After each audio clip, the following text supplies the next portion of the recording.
Customer 793, Customer 793. Handa na ang order mo.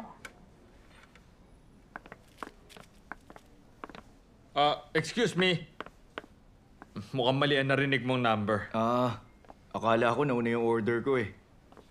Pasensya na. Sige, salamat.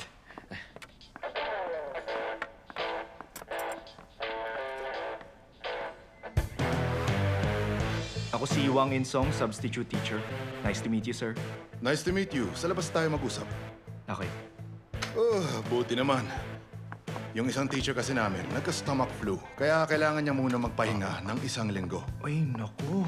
Mukhang malala yan pag ganun. Hindi na nga raw siya makalabas ng banyo eh. Ewan ko kung anong kinain. Kaya sobrang saya ko talagang may teacher na available. Sa panahon kasi ngayon, hindi pwedeng magpatuloy ang mga school kung walang substitute teachers. Kayo naman, sir. Ikaw na munang bahala sa class 3 sa loob ng 1 linggo. Babayaran kita ng malaki. Hindi pwedeng walang teacher ang mga estudyante. Gagawin kong best ko. Sakto, matang specialty mo gaya ng teacher namin. Math? Math talaga? Ano pa ba? Math ang specialty ng teacher na yun eh. Hindi. Gawin mong ibang subject yun. Ay, paano ko gagawin yun? Na-introduce ka na. Mr. Wang! Halika na dito! Bilisan mo! Siya muna ang substitute teacher hanggang sa bumalik ang teacher nyo. Siya si Mr. Juan In-song. Magpakabait kayo sa sub-teacher nyo. Sige, pwede ka na magklase. Sige, sir. Natutuwa akong makilala kayo. Dahil ito ang unang araw natin, magte-take muna ako ng attendance. Na parang introduction na rin. Okay. Sun Nam? Present. So Kang Jun? Sir. Nice to meet you. Song Kwang Min. Sir? Okay. Jang Yong Shik. Jang Yong Shik. Mukhang wala yata siya. Dito! Kanina pa ako pa ulit-ulit. Talaga? Sorry, di kita narinig kanina.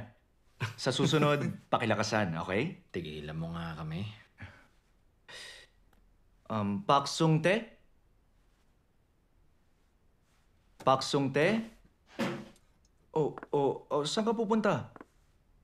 Lalabas. Pero may klase pa.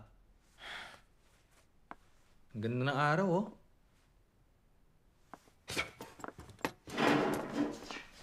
Pero,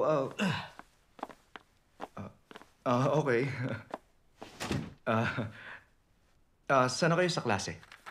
Sige. I-review natin kung anong natutunan nyo hanggang sa bumalik ang teacher nyo. Tapos, let's see. Ganito na lang pala. Magkakaroon tayo ng film showing.